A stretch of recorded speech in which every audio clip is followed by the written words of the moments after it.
Welcome to the Mandano Podcast, where we're calling a spade. Great to be here with you guys today. How did I know there was going to be some type of hiccup, even though this latest offer from the WNBA to the players is a sweet deal? There was going to be something in the terms that the players are going to look at and say, no, we're not signing.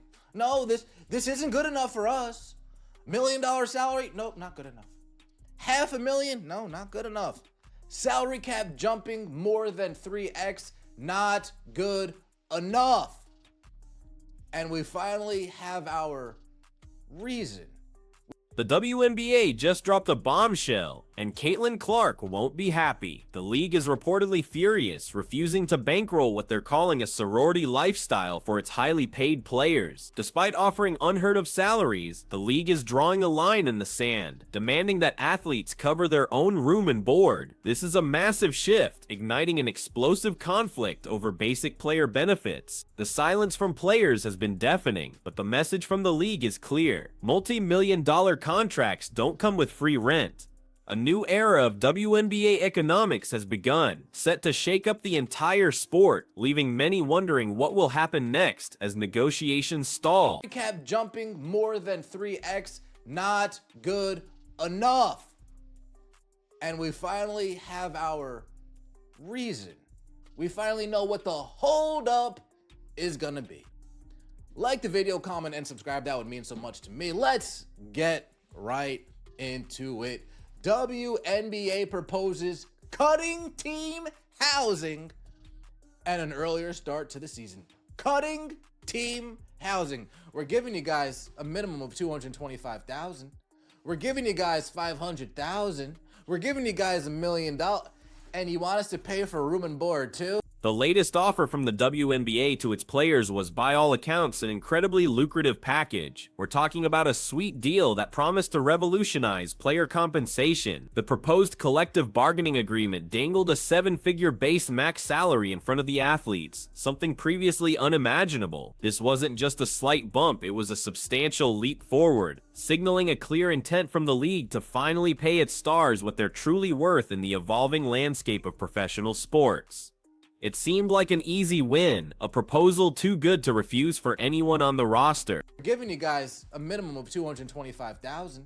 We're giving you guys $500,000. We're giving you guys $1 million, and you want us to pay for room and board too? What else you got? You guys want us to pay for your laundry as well? You want us to pay for your groceries as well? Guys, we're giving you more money. I can't pay for your housing also. Hold up. No deal, says the players. No deal. And an earlier start to the season. Now, an earlier start to the season, I get it. They want to stay as far away from the... But hold on, because there was a critical hiccup embedded within the seemingly generous offer. The WNBA, in its latest proposal submitted to the Players Union, moved to remove a long-standing provision: team housing. This isn't a minor detail, it's a fundamental change that directly impacts every player. Since 2016, teams have been mandated to provide in-season housing, a benefit many took for granted. Now, after years of this perk, the league is pulling the plug, creating an immediate and contentious point of friction in negotiations. This single decision could unravel the entire deal, despite the massive salary increases on the table, as players push back hard. Says the players, no deal. And an earlier start to the season. Now, an earlier start to the season, I get it. They want to stay as far away from the NFL as they possibly can. I get it. However, based on this proposal, based on what we're going to go over in this article, the season is going to start so early that rookies are going to come into the season a few weeks into the season. They're going to join their teams a few weeks into the... Indeed. The WNBA has proposed a 7-figure base... The league's stance on this is remarkably blunt. almost accusatory, hinting at the sorority lifestyle perception. They're effectively asking, we're giving you a minimum of $225,000, $500,000, even $1 million, and you still expect us to pay for your room and board? It extends further with the implication that players might next demand their laundry and groceries covered too. The message from the owners is unmistakable. Player salaries are skyrocketing, and with that financial independence, the expectation for teams to cover every living expense must end. This shift is deeply rooted in the belief that players should manage their newfound wealth responsibly. In-season housing, in my mind, just promotes the college atmosphere, promotes the hooping and humping narrative that is surrounding the WNBA. Oh, you guys are going to put us up in housing? Oh, we're going to be bunk mates. Oh, okay. Okay. The league has also proposed lengthening the season, including an earlier start date that is expected to interfere with the NCAA tournament and potentially other leagues like Project B.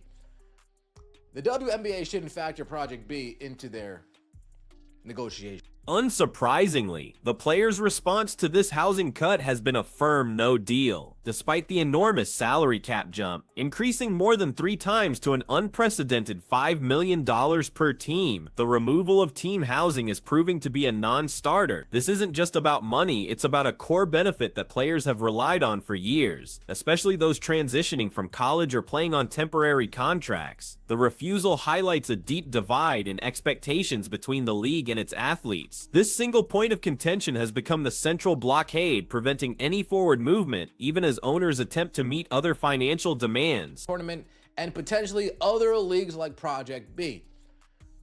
The WNBA shouldn't factor Project B into their negotiations, but they should factor in the NCAA tournament into their negotiations.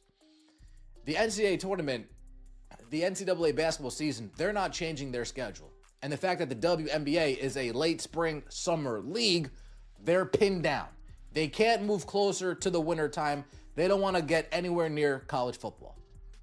They could only move backwards in time closer to April, March.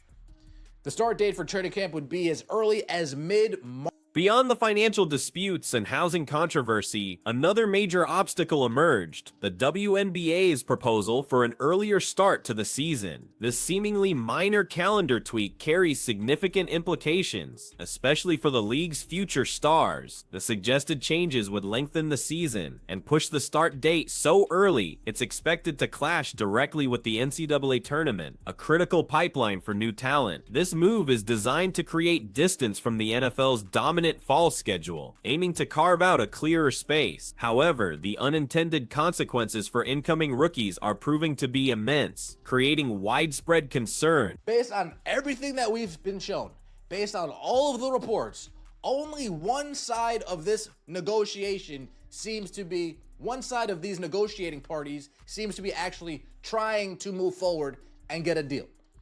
Only one side.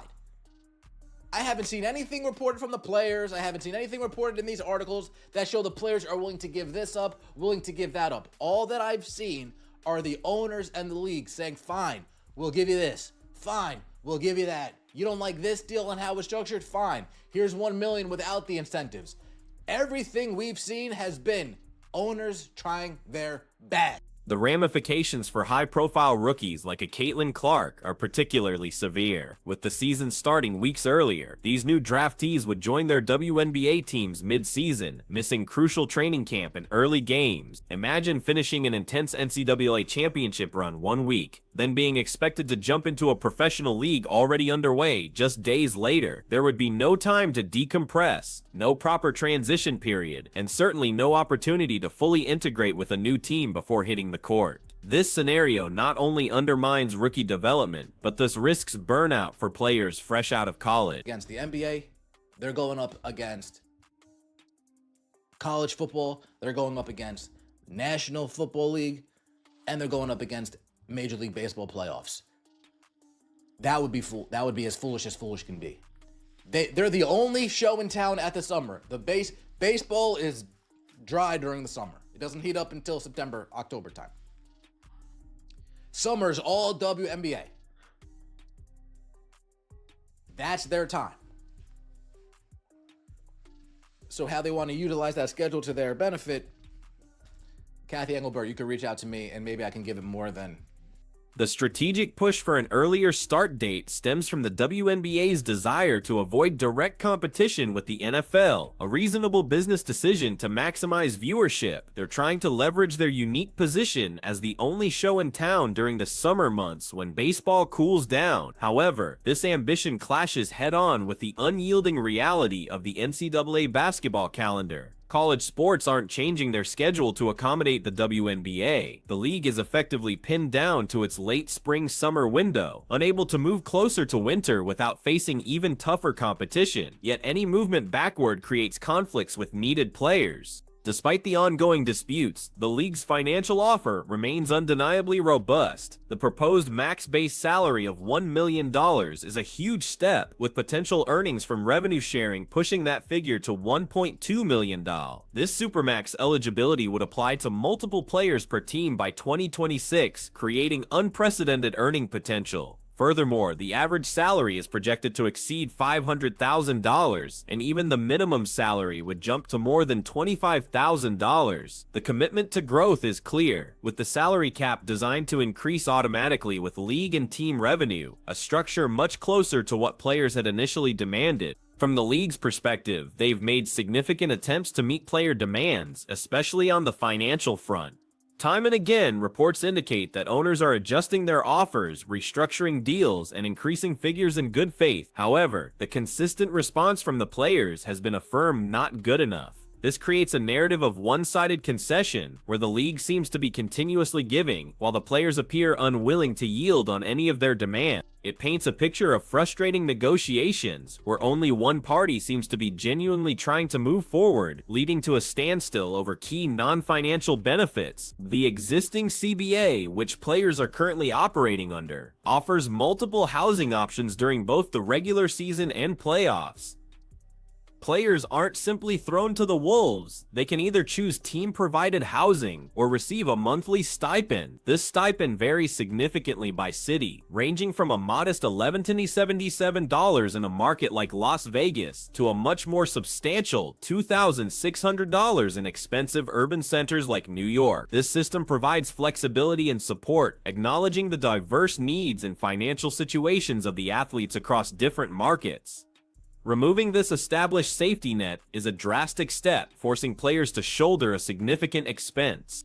Beyond the general housing provisions, the current CBA also includes specific, thoughtful accommodations for players with families. Athletes with children under the age of 13 are entitled to a 2-bedroom unit, recognizing the unique challenges of balancing professional sports with parenthood. This benefit isn't just about a place to sleep, it's about providing a stable, family-friendly environment that allows players to perform at their best without worrying about their children's living arrangements. The proposed cut to housing threatens to dismantle these crucial family support structures, adding immense stress and logistical burdens to players. The players most acutely affected by the removal of team housing would be those on temporary contracts. These athletes often spend short stints in WNBA markets, making it incredibly challenging and costly to secure short-term, affordable accommodation. Imagine moving to a new city for just a few weeks or months, needing to find a furnished place and dealing with all the associated costs and logistical nightmares. Without team-provided housing, or at least a reliable stipend, these players face significant financial strain and immense practical hurdles. This change risks making the WNBA a less attractive option for a crucial segment of its player pool. The current CBA also outlines league mandates for off-season support, reflecting a broader commitment to player welfare beyond the regular season. The WNBA is required to use reasonable efforts to secure at least 30 job opportunities for players during the off-season. These opportunities, whether with sponsors, teams in other leagues, or global federations, often include housing as part of their employment terms. Additionally, players who sign team and league marketing agreements are eligible for off-season housing assistance. This demonstrates a comprehensive approach to player support, acknowledging that athletes have lives and careers that extend beyond the WNBA's active season. The proposed earlier start for training camp, potentially as early as mid-March, directly clashes with the NCAA tournament, creating a logistical nightmare for incoming rookies. Under the current CBA, training camp can begin no more than 30 days before the regular season, with previous camps starting in late April. This allowed for a crucial buffer after the NCAA championship. Now, the new timeline means college stars, potentially fresh off a deep tournament run, would be forced to immediately transition to professional training without any meaningful break. This compressed schedule not only raises concerns about player fatigue, but also fundamentally compromises the draft-to-pro pipeline. The WNBA's scheduling dilemma is further complicated by the unwavering nature of the NCAA basketball calendar. The Collegiate Athletic Association simply won't adjust its championship schedule to accommodate the professional league's needs. This means the WNBA must align its calendar with the NCAA tournament, not the other way around. Currently, college players have only a few weeks to finish their season, attend the draft, and then jump into training camp. The new proposal virtually eliminates this vital transition period, demanding an immediate pivot from amateur glory to professional grind. It creates an unsustainable model for players like Caitlin Clark. Adding another layer of complexity is the controversial prioritization clause, introduced in the latest CBA. This rule demands players be in their WNBA market by the start of training camp or face suspension, a divisive topic among players and owners. This clause significantly impacts international players, many of whom prioritize playing for their national federations or in EuroLeague during the WNBA offseason. Historically, a letter of clearance system allowed players to sign contracts in multiple leagues. Further interference with the global basketball calendar, as proposed by the WNBA, risks damaging relationships with international federations and alienating a significant portion of talent. The WNBA faces a unique strategic challenge in its scheduling. Summer is truly their only show in town. Unlike the NBA, NFL, or MLB, the WNBA largely owns the summer sports landscape, when other major leagues are either in their off-season or have fewer compelling matchups. Moving their season closer to winter would mean direct, devastating competition with football and basketball behemoths, a suicidal move for viewership. Yet the current proposals push the season earlier, creating conflicts with their own talent pipeline. Finding that perfect sweet spot in the calendar, maximizing exposure without alienating players, is an almost impossible puzzle to solve. Perhaps a more balanced approach to the schedule is needed, one that still leverages the NCAA tournament's momentum for ratings, but doesn't jeopardize rookie integration. The league could consider an adjustment of merely a week or two earlier, allowing players to finish their college careers, attend the draft, and then have a brief crucial period before mandatory training camp. This might mean making a 2-week break instead of 4, but it's vital that rookies aren't forced to join teams weeks into the season. Such a compromise would maintain the integrity of the draft process and player readiness, capitalizing on the heightened interest post-March Madness. The WNBA's refusal to fund what it deems a sorority lifestyle through player housing cuts, coupled with an inflexible new schedule, creates a critical inflection point. While substantial salary increases are on the table, the league is drawing a firm line on non-monetary benefits and player convenience. This stance, especially its impact on housing and the readiness of future stars like Caitlin Clark, directly challenges player expectations and welfare. The outcome of these negotiations will not only define the financial future of the WNBA, but also fundamentally reshape the professional experience for its athletes, determining whether the league prioritizes player comfort or financial autonomy. They scream betrayal. $1 million salary on the table, a $500,000 average, even a minimum of $225,000. But the WNBA's latest deal was dead on arrival. Why? Because the league dared to suggest players pay for their own sorority lifestyle room and board, prompting an immediate, furious backlash that threatens to derail the entire season.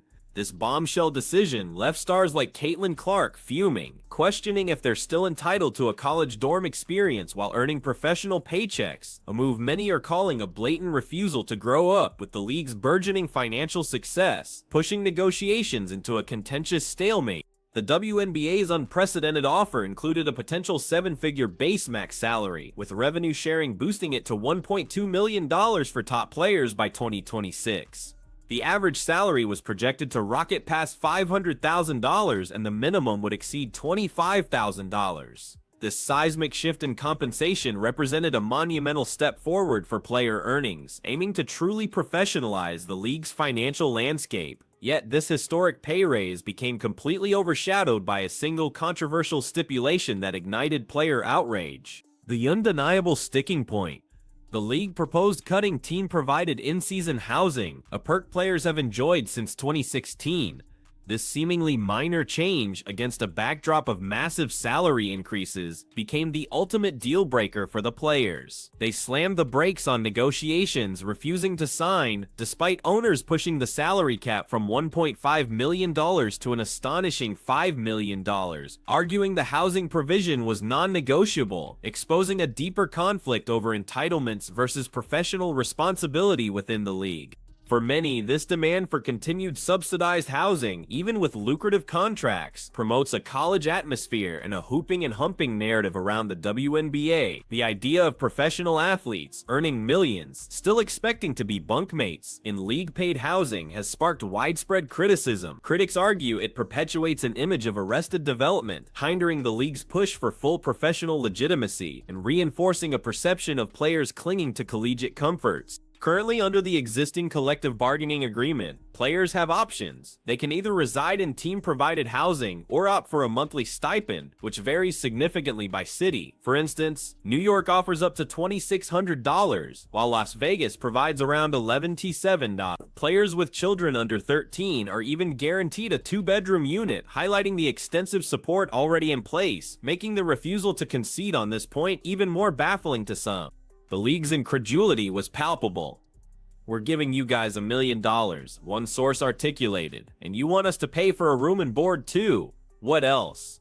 You want us to pay for your laundry as well. You want us to pay for your groceries as well." This sarcastic retort encapsulates the frustration on the owner's side, who view the housing demand as an unreasonable expectation given the unprecedented financial package being offered, suggesting a mindset of endless entitlement among the player base. Adding to the friction, the WNBA also proposed lengthening the season and moving the start date significantly earlier, as early as mid-March for training camp. While the league aims to capitalize on NCAA tournament momentum for ratings, this shift would directly conflict with the NCAA basketball calendar. This aggressive scheduling change risks having star rookies fresh off their college seasons completely miss the initial weeks of the WNBA season, creating an immediate disadvantage and a logistical nightmare.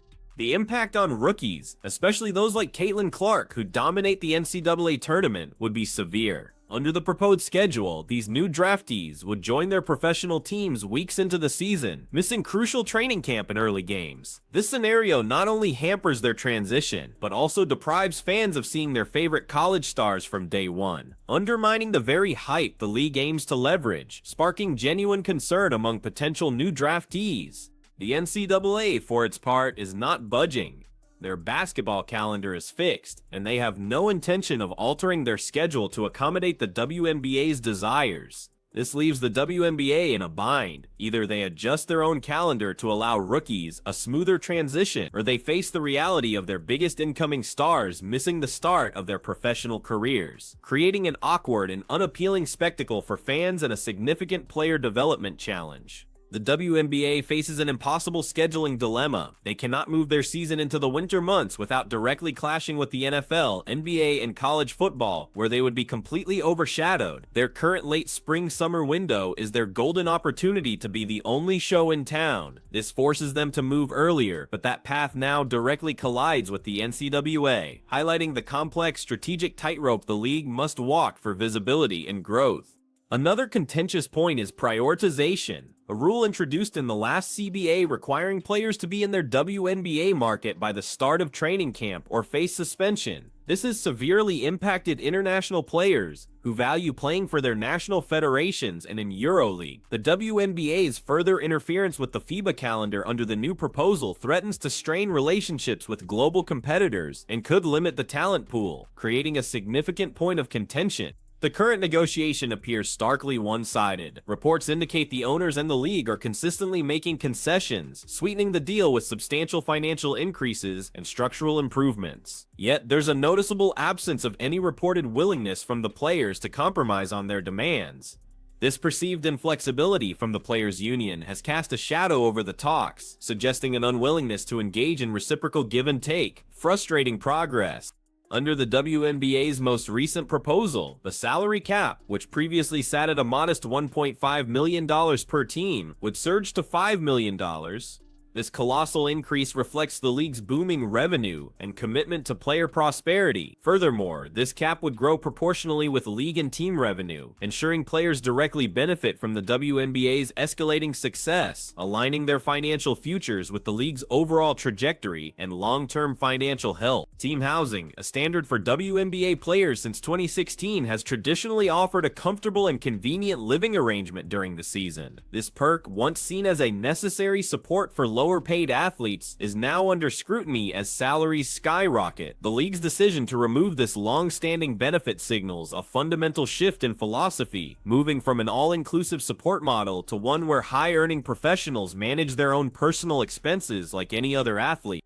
For players who choose not to live in team-provided housing, the current CBA already offers a practical alternative, a monthly stipend. This financial allowance, which varies based on the cost of living in each WNBA market, empowers players to secure their own preferred accommodation. This existing flexibility undermines the argument that eliminating team housing leaves players stranded, suggesting adequate mechanisms are already in place for individual housing solutions, even without direct team provisions. While the WNBA is keen to leverage the NCAA tournament's immense popularity for ratings, its proposal to start the season so early creates a critical paradox. The very strategy designed to boost visibility also risks alienating incoming talent and disrupting fan engagement. Striking this delicate balance between marketing opportunity and player readiness remains a key challenge for Commissioner Kathy Engelbert, as the league seeks sustainable growth without sacrificing player welfare. Beyond in-season benefits, the current CBA also mandates the league to make reasonable efforts to secure 30 off-season job opportunities for players, often with sponsors or other leagues. These employers are permitted to offer off-season housing as part of their employment terms. Additionally, players who sign team and league marketing agreements are eligible for housing assistance in the off-season, demonstrating existing avenues for housing support outside of the direct team housing model.